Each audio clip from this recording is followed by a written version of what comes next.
Humanity has been bestowed with great gifts. Perhaps greatest of all is our imagination. Because ultimately, it's our imaginations that enable us to shape the world around us. The most obvious examples of that are the great buildings and architecture all around us. But which works of architecture should we see during our lifetimes? Find out in Top 10, The Art of Architecture. The word megastructure, which in today's world is widely used, is actually made up of two words from different languages, Classical Greek and Latin.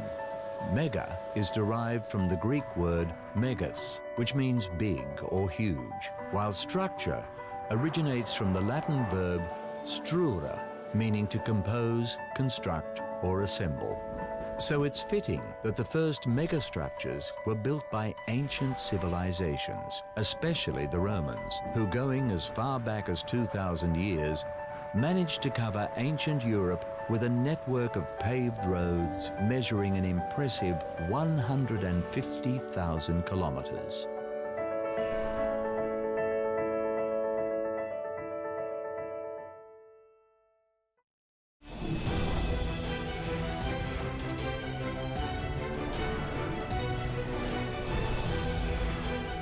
The Trans-Siberian Railway, Russia. One of the most expensive, challenging, and daring constructions in world history must surely be the Trans-Siberian Railroad. Even today, more than a century after its first tracks were laid, it remains the longest railway in the world. This 9,289-kilometer long railway line passes through 7 time zones and takes more than 6 days beginning to end, connecting Western Russia with its eastern coast. So the Trans-Siberian Highway fulfilled already its all-purpose until today. It winds through wild landscapes, traverses the wide waterways of Russian rivers and streams, and continues relentlessly through seemingly endless forests. The first point of departure is the Yaroslavsky terminal in Moscow. From the Russian capital, the railway passes through Yaroslav, crossing the Volga, Europe's longest river. At its 1,777th kilometer in the Ural Mountains, the railroad traverses the geographic boundary between Europe and Asia. Yet to come are the cities of Ekaterinburg, Omsk on the river Irtysh, and Novosibirsk, the Ural region's largest metropolis, going over the river Ob as it does so. Close to the city of Krasnoyarsk, the railway crosses over yet another large river, the Yenisei. In Irkutsk, one of the largest cities in Siberia, the railway track passes through the paved shores of Lake Baikal, thought to be the world's deepest and oldest lake.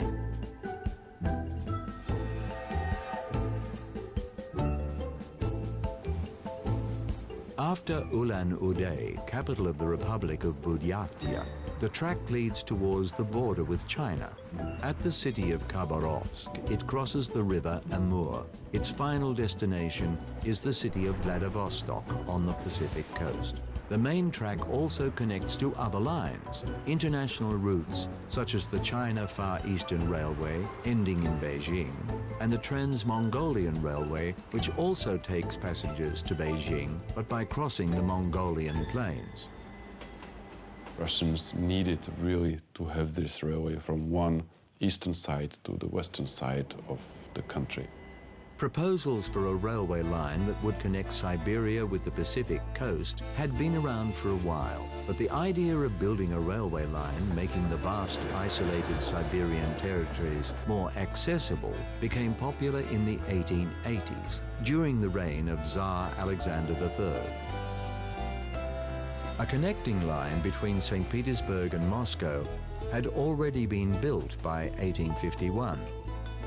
But it took until 1890 before the plans for the Trans-Siberian Railway were officially approved. Sergei Vita, who later became Minister of Finance, was appointed as its director. The track was divided into several segments, and squads of workers moved by stages from each end of the track towards a central meeting point.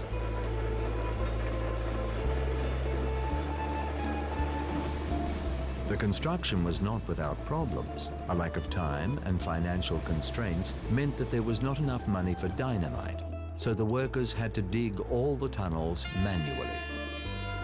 Meager wages and poor conditions enticed few, so prisoners and later soldiers were called to work on the railway. But the soldiers refused to work side by side with criminals and rioted. Overflowing rivers, disease-ridden swamps, extreme weather, and back-breaking toil. All these factors plagued the railway's assembly, with labourers forced to work like slaves. Despite such setbacks, the track was finally completed and officially opened in 1905. The jewellery designer Peter Carl Fabergé created one of his famous eggs to celebrate this feat of engineering and bloody-minded determination. Tsar Nicholas II gave the egg to his wife, Empress Alexandra Fedorovna. Nice for some.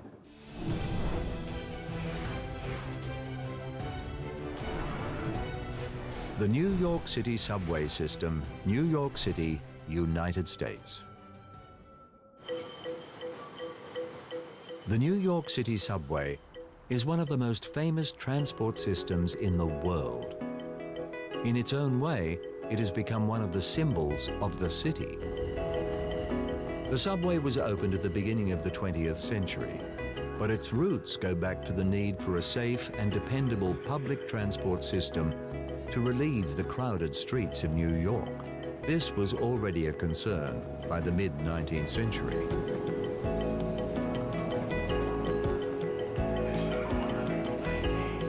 By that time, the United States had become the #1 destination for millions of immigrants from around the world, looking for the chance of a new life. Due to New York City's strategic location on the West Coast, that's where most ships loaded with immigrants were headed.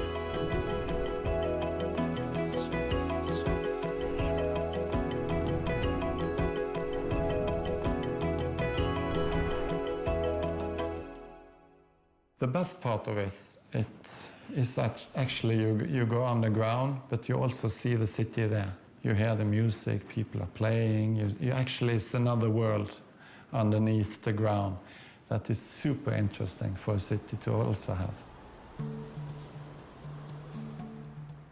Private companies in the 1800s provided the option of horse-drawn carriages, but some means of passenger transport away from street level became increasingly necessary. In the 1860s and 1870s, two-track, steam-powered elevated railroads were built over some of the major avenues.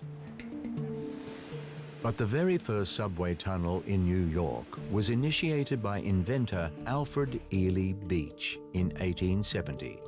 It was only 95 meters long, yet a team of 6 diggers managed to build it in a mere 58 days. It carried just one pneumatic car.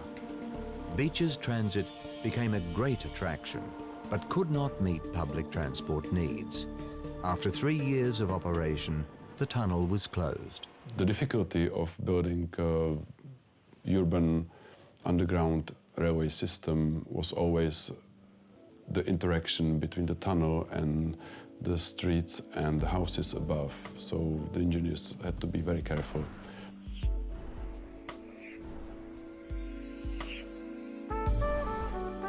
A significant incentive for building the subway was the great blizzard that struck the East Coast in 1888. It brought surface transport to a standstill, making the benefits of an underground railway line all the more evident. In 1898, central New York and its surrounding towns and villages were consolidated into the city of Greater New York, helping to streamline construction of an extensive underground transport system. The work began with a new century in the year 1900. Tunnels were built from the surface using the so-called cut-and-cover method. The subway was eventually opened on October the 27th, 1904.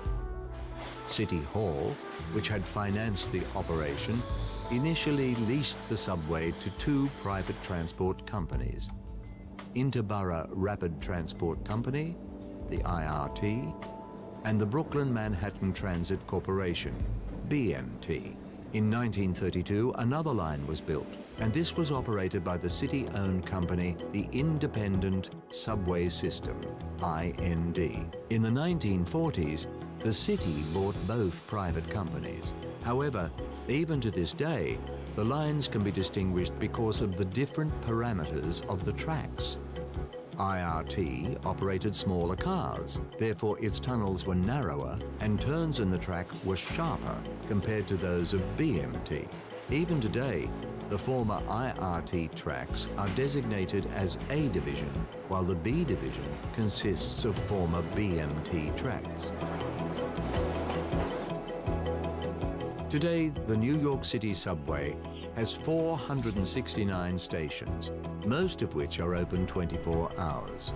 The total track length is about 1,000 kilometers, of which more than 700 kilometers are located underground. The rest of the tracks are either overhead or located at street level. In 2014, the subway was host to more than 1.75 billion passenger journeys.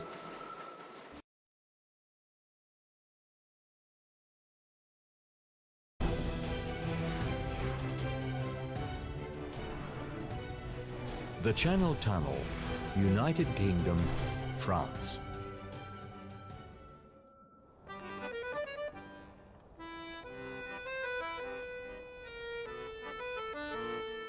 Throughout history, many rulers have aspired to unite Great Britain with France. They have strived for political unification or for more power over both countries with mixed results. However, these two countries divided by the English Channel have been united since the end of 1994 by the railway tunnel that runs under the bottom of the English Channel.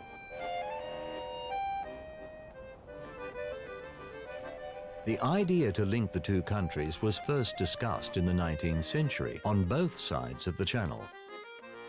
In 1880, testing and construction surveys were carried out on English and French territories. However, the British backed out over concerns for national security. After World War I, the construction of a tunnel was discussed anew, but without any tangible result.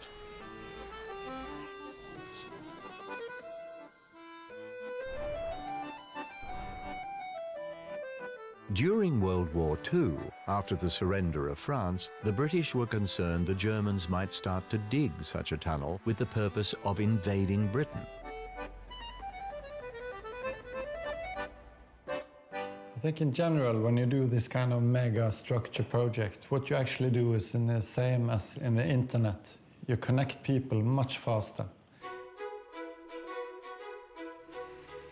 The mid-1950s brought about the renewal of geological research. An agreement between the two countries was eventually signed in 1973 by British Prime Minister Edward Heath and French President Georges Pompidou. And a year later, the digging of tunnels began. In 1975, however, the British Labour government called time on the project. It wasn't until 11 years later, with the Conservative Party's return to power, that the agreement was renewed. It was signed by British Prime Minister Margaret Thatcher and French President François Mitterrand in 1986 in the British cathedral city which gives the agreement its name, the Treaty of Canterbury.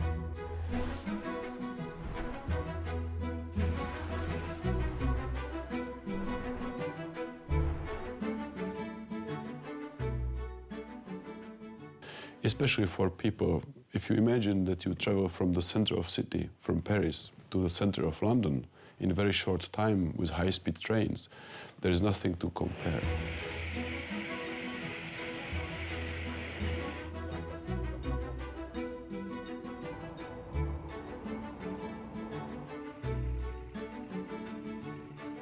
In 1988, the French began digging a tunnel at Coquelin in the department of Pays-de-Calais, while the British started near the Kentish town of Folkestone. The British used a mole tunnelling boring machine for cutting through chalk marl. As originally outlined in designs from the early 1960s, 2 tunnels were made for transportation and a third, located midway between them, was dug for maintenance and service.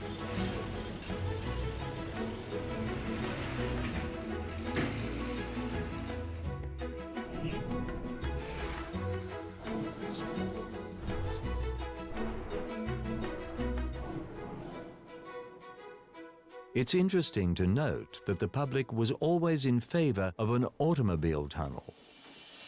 Ventilation problems and the difficulty of dealing with traffic accidents, however, provided unassailable obstacles. So it was decided to concentrate on the railway alternative. Nowadays, Eurostar train passengers can travel the 50.5-kilometre-long tunnel, of which almost 38 kilometres lies below the bottom of the English Channel. Obviously, commuters and travellers are catered for by Eurotunnel shuttle. Freight trains are also allowed to make use of the tunnel. Stations on either side of the channel are connected by highways, ensuring better access for those travelling by car or bus. Moreover, at the turn of the millennium, the British built a high-speed railway track from London St Pancras Station to the Channel Tunnel. The journey from London to Paris only takes 2 hours and 15 minutes. One of the first passengers to ever make the trip on the undersea line was Queen Elizabeth II, who together with French President François Mitterrand officially opened the tunnel on May 6, 1994. According to Eurostar, since then, more than 366 million passenger journeys have been made through the so-called channel.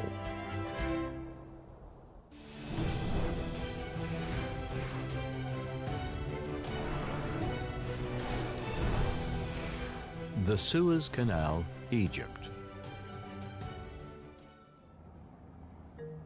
Connecting the Mediterranean with the Red Sea and opening up the shortest route for ships sailing between Europe and Asia, Egypt's Suez Canal is one of the greatest construction endeavors in history. The first channels in the area were created by the ancient rulers of Egypt and Persia, but they gradually became blocked with river sediments and sand from the sprawling desert. In the 15th century, a sea route around the Cape of Good Hope was discovered, but as maritime transport developed, shortening the journey to the Far East became ever more desirable.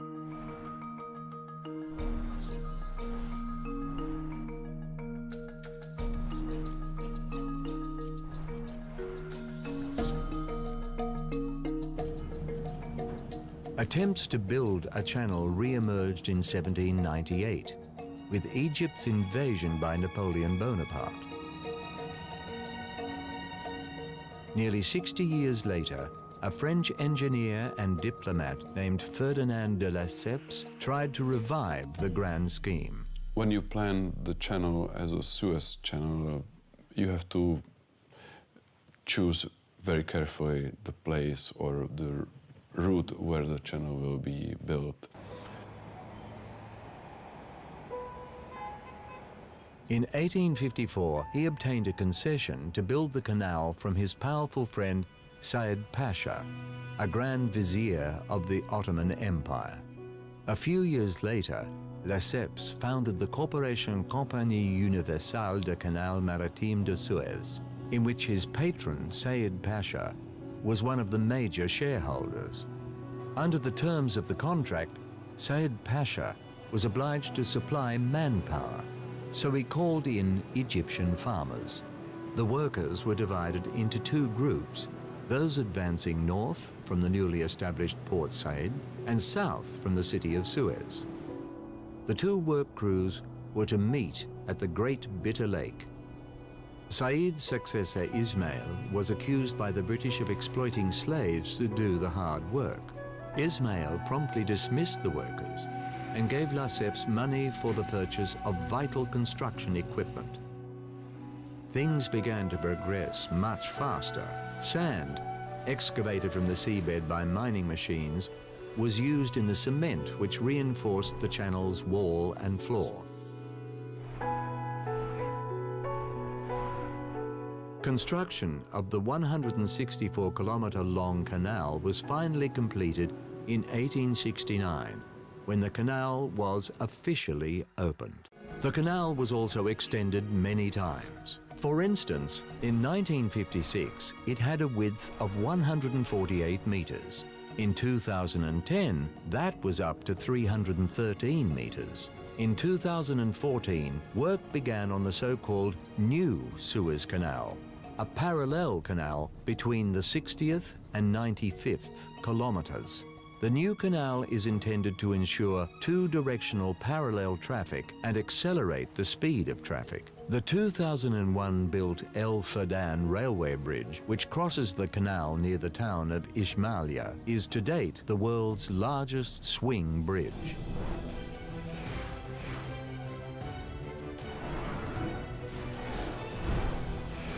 Marmaray Tunnel, Turkey.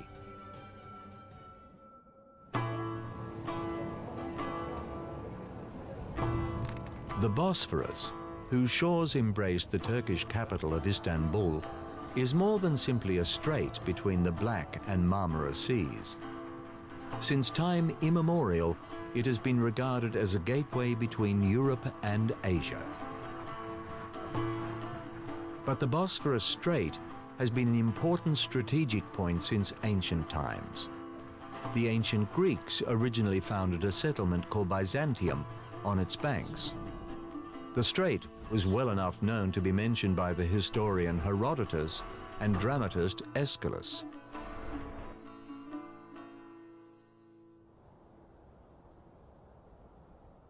To fulfill the kind of green new transport system.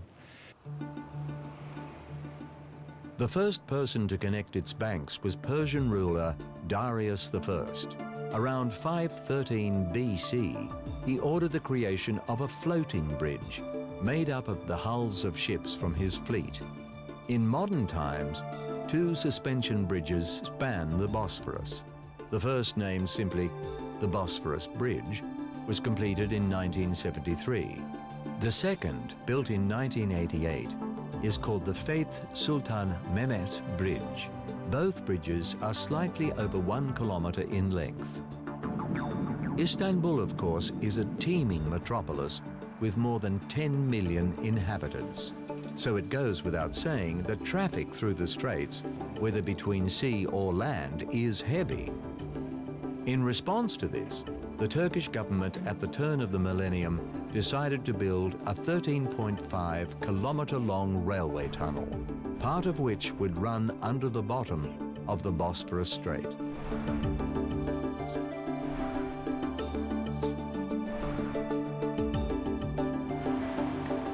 The almost 1.4 kilometre long section of the tunnel is more than 4 metres below the tube tunnel.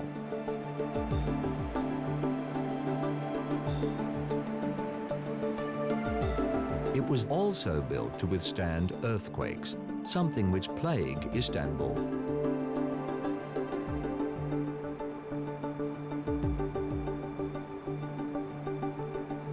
It is made out of fireproof concrete, specifically developed in Norway.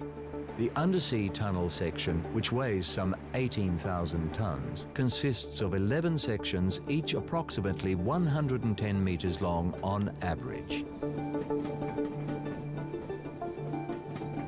The route connects the Kazlishemi railway station, built in the European part of the city in 1872, to the newly built terminal Erlikshejmi on the Asian side.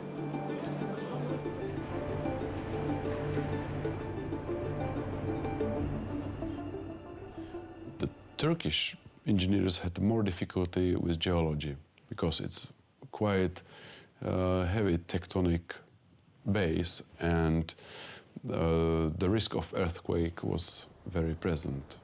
Construction work was preceded by an archaeological survey of the Yenikapu site on the European shoreline. Intended to become one of the terminals, instead, archaeologists discovered the remains of a Byzantine port dating from the 4th century AD. Yeah, if you compare European channel crossings and Turkish Marmaray tunnel, there are similarities that you connect the continents. The archaeologists also discovered the remains of 37 ships, ranging in date from the 7th to the 11th centuries. These fascinating discoveries, however, delayed the actual construction work, and the planned opening of the tunnel in 2009 has been postponed more than once. Currently, the reconstruction of the original tracks and their adaptation for use by modern trains is underway. The existing 11 stops will eventually be joined by another 36, connecting the stations Halkale and Gebze, located over 75 kilometers apart.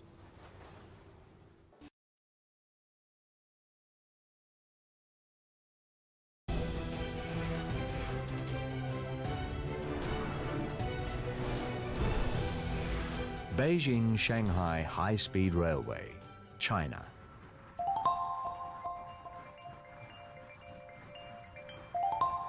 The high-speed railway, which links the two Chinese megacities of Beijing and Shanghai, was first launched on June the 30th, 2011.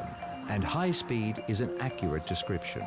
While its track is some 1,318 kilometers or 819 miles long, trains move along it at speeds of up to 300 kilometers per hour. With this dizzying speed, the travel time between the two cities has decreased to a mere 5 hours. The track faces steep climbs as well as numerous rivers and valleys. It includes a total of 224 bridges, 2 of which are truly unique. The first is a 164-kilometer-long bridge system or viaduct called the Danyang Kunshan Grand Bridge, and it's the longest bridge in the world. The second, also impressive, is the 114-kilometer-long viaduct between Lingfeng and Qingxian, and at the time of its construction, the second longest structure of its kind. On the 1,300-plus kilometer journey, there are also 22 tunnels along the way, making up a total length of 16 kilometers. The railway, which surprisingly is not actually the holder of any speed records, is utilized by several types of trains made in China.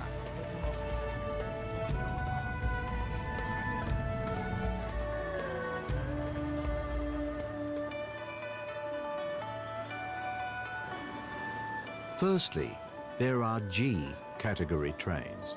Their construction and design are based on proven German ICE-3 high-speed trains, deploying Siemens CRH3 technology. In 2011, 92 trains were made in cooperation with this company. They come in 2 designs, with either 8 or 16 cars. Each is equipped with first and second class sections in open space cars, and of course, this being modern China, luxury business class. There are also dining and sightseeing cars located at the end of each train. 65 of the trains travel at 300 kilometers per hour, while the rest are about 50 kilometers slower. It is also possible to travel the track at night in sleepers. Preparatory construction work began in April 2008, while track laying commenced 2 years later.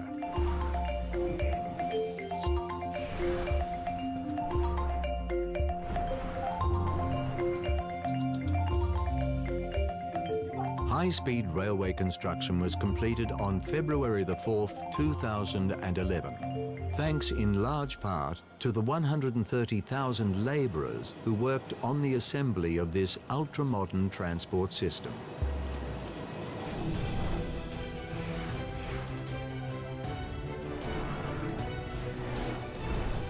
the Honshu Shikoku Bridge Project, Japan.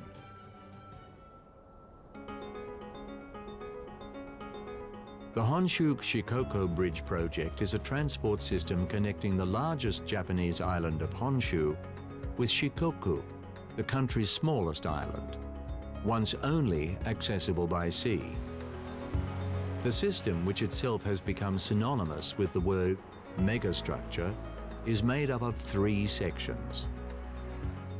The idea of connecting the 2 islands first gained popularity in the late 1950s in response to a tragic accident that occurred at Akashi Bay. The collision of 2 ferries claimed 168 victims. But it was a full decade before the Japanese government would venture on such a complex and expensive project. It was not, however, political or economic reasons which prevented construction from going ahead for so long, but the absence of technology for building bridges in this tectonically active area, technology which only emerged in the early 1970s. When Japanese tried to connect the bigger cities in Japan, they had no choice than to fight very difficult conditions, mountains, the seas, the bays, and also the conditions like earthquakes. Preparatory work started with a field survey in 1970, but construction itself was delayed due to the oil crisis of 1973. Implementation of the first stage lasted a decade and cost $7 billion. More than 3.5 million cubic meters of concrete and 705,000 tons of steel was employed in the process. And although stringent security measures were applied, this gigantic project still cost 13 lives. All megastructures are exposed to the weather. So the weather influences a lot the structures, its materials, and very often its lifetime is very short. The first of the 3 sections is 46.6 kilometers long and consists of 9 suspension bridges connecting the 7 small islands. This route also includes a dense network of access roads and feeder roads. The second route, called the Central Route, due to its position, is 32 kilometers long and, together with a railway track for Shinkansen high-speed trains, has been in operation since April 1988. It passes through a set of 6 bridges, 9.5 kilometers long in total. The last of the 3 sections is, at 89 kilometers, the longest. Due to its geographical position, it is known also as the Eastern Route. It incorporates the longest suspension bridge in the world and one of the most beautiful of all Japanese bridges. The Akashi Kaikyo Bridge, nicknamed the Pearl Bridge, spanning a staggering 3,911 meters, the Pearl Bridge was completed in 1998. The Honshu Shikoku Bridge project, which has contributed to the development of Japan, not least as an economic powerhouse, was not completed until 2006. It consists of a system of double-story, mostly truss suspension bridges. Japanese engineers deployed concrete and steel in the construction of these bridges, as well as that high-end technology and know-how that is justly celebrated around the world.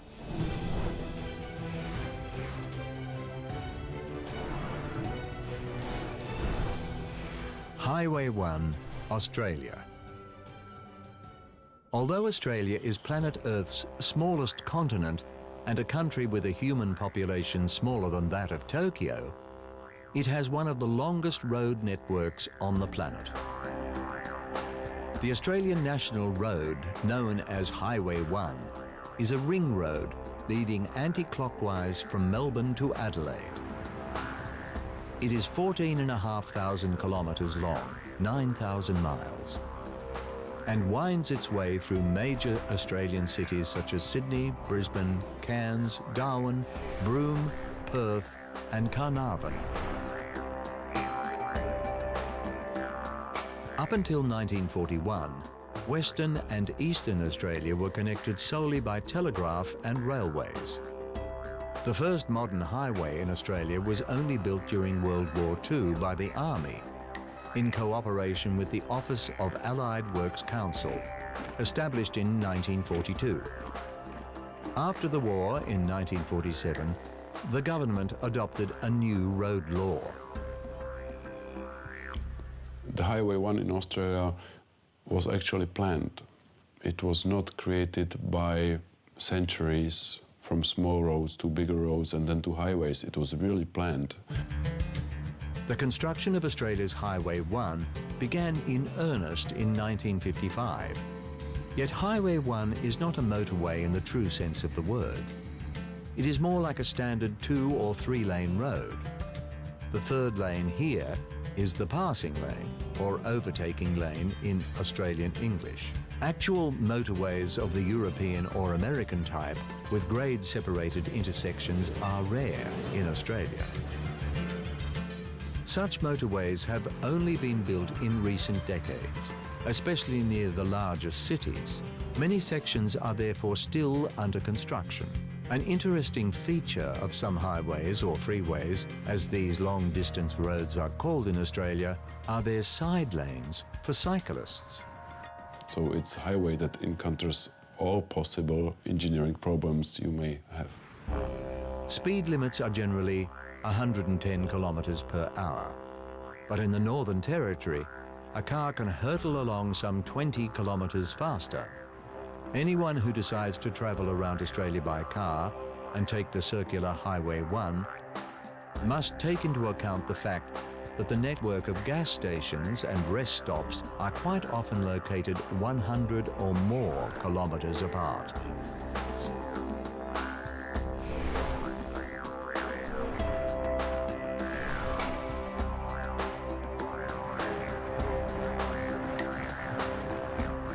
Highway 1 is the only Australian road to which all major roads are connected. There are about 813,000 kilometres of roads on this continent, 472,000 of which are paved roads. The rest consist of local and country roads, of which around 20% are dirt roads and only traversable 7 to 8 months of the year.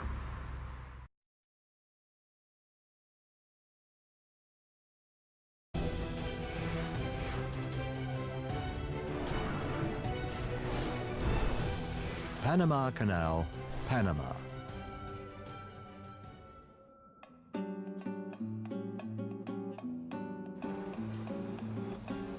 Since 1914, the continents of North and South America have been linked by a canal built in the Isthmus of Panama, a thin strip of land that lies between the Caribbean Sea and the Pacific Ocean. Plans to build such a canal had been around for some 300 years. A canal connecting the Pacific Ocean to the Atlantic would have shortened the route of ships by thousands of kilometers. Ships would also have been able to avoid the hazardous route around Tierra del Fuego. In 1876, the ambitious project was taken up by a gentleman experienced in such undertakings. This was Ferdinand Lesseps, the French engineer and author of the Suez Canal. It was to be one of the most expensive construction projects in history.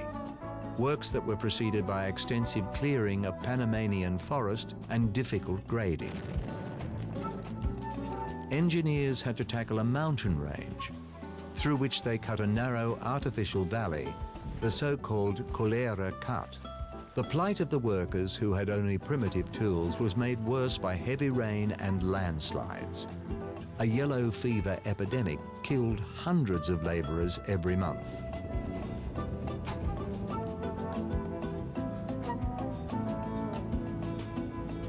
Unsurprisingly, the work slowed down and costs went up. Neither the concealment of inconvenient truths to investors or the national lottery could save the company from bankruptcy, and the French government from scandal, as ministers were accused of taking bribes.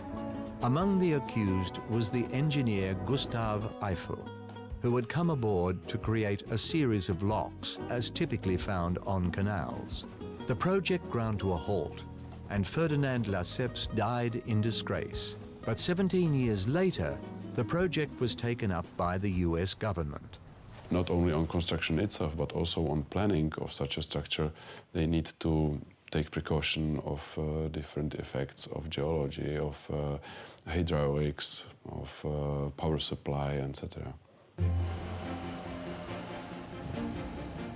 The Americans bought the land with the remains of the unfinished canal for $10 million US.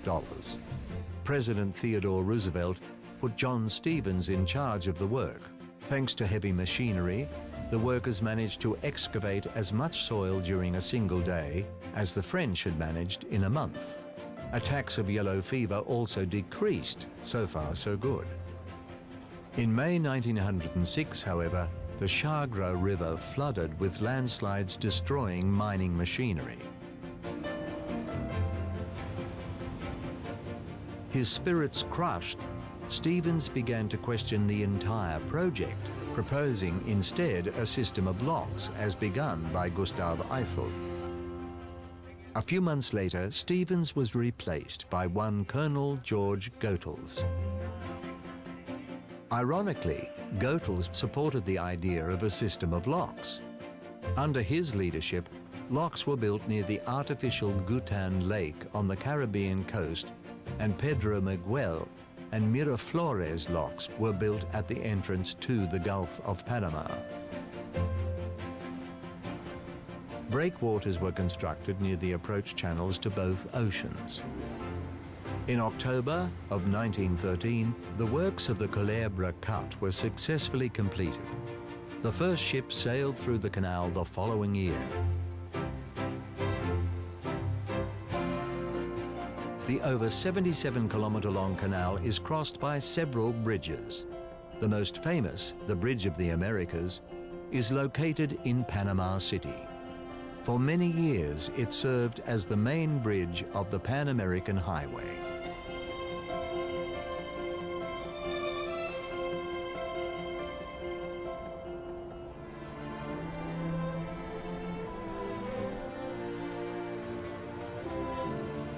Even today, the engineers are still finding ways to improve the Panama Canal, extending its parts and making the transport system flow faster.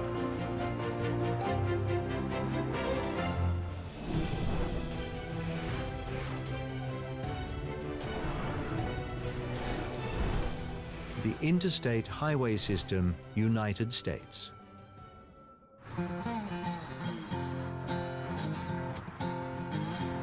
It seems hard to believe nowadays, but the United States of America only began building its interstate highway system in the 1950s.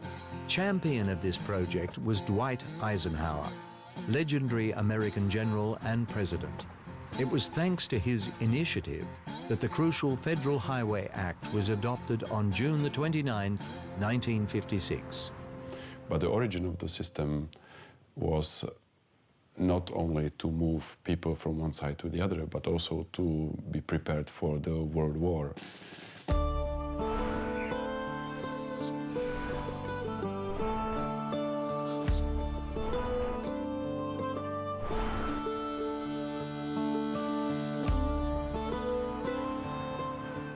The path to making the Federal Highway Act a reality was a bumpy road, despite the support of Ike. Opponents thought that building a road network was an enormous waste of money. But the 1950s were marked by the Cold War and the threat of nuclear conflict. So when the network started to be discussed in terms of national security, its opponents eventually gave Eisenhower's proposal the green light. Eisenhower will forever be connected to the interstate highway system in ways quite personal to his life and career. The first was back in 1919, when the still young Major Eisenhower was a part of an army convoy from Washington, D.C. to San Francisco. The purpose of the convoy was to test vehicles, road quality, and transport speed in the event of war. On the existing network of roads, 81 military vehicles moved at average speeds of a mere 6 kilometers per hour, leaving a lot to be desired.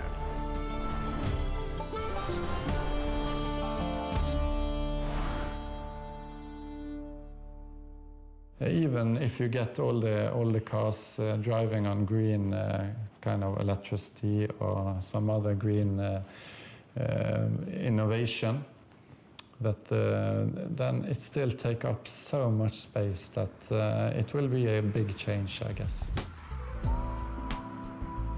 The second experience which convinced the future president the US would need modern highways was the march of the victorious American army across Nazi Germany. Eisenhower was impressed by the Reich highway system, the Reichsautobahn.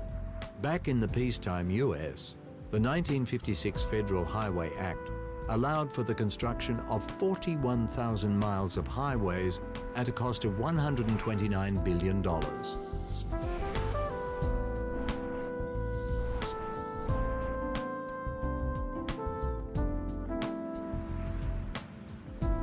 According to the letter of the law, 90% of the construction was to be financed by the federal government, with the remaining 10% coming from individual states.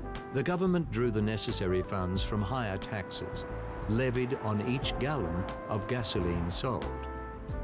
At the same time, the government set strict standards and specifications like multi-lane roads or interchanges, of which there are now 16,000 in operation.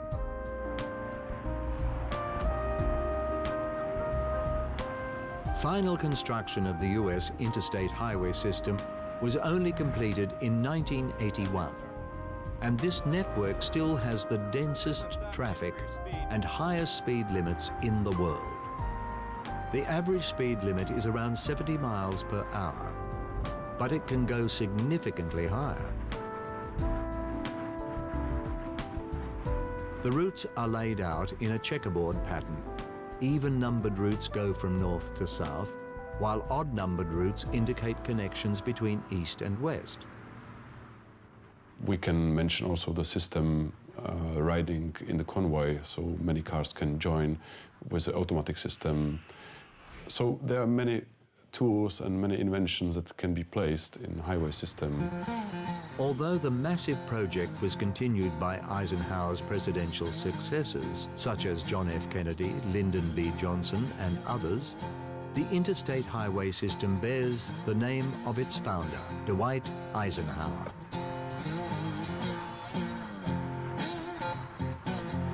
That's why even today, you can find the inscription Eisenhower Interstate System on most highways, under a circle of white stars on a blue background.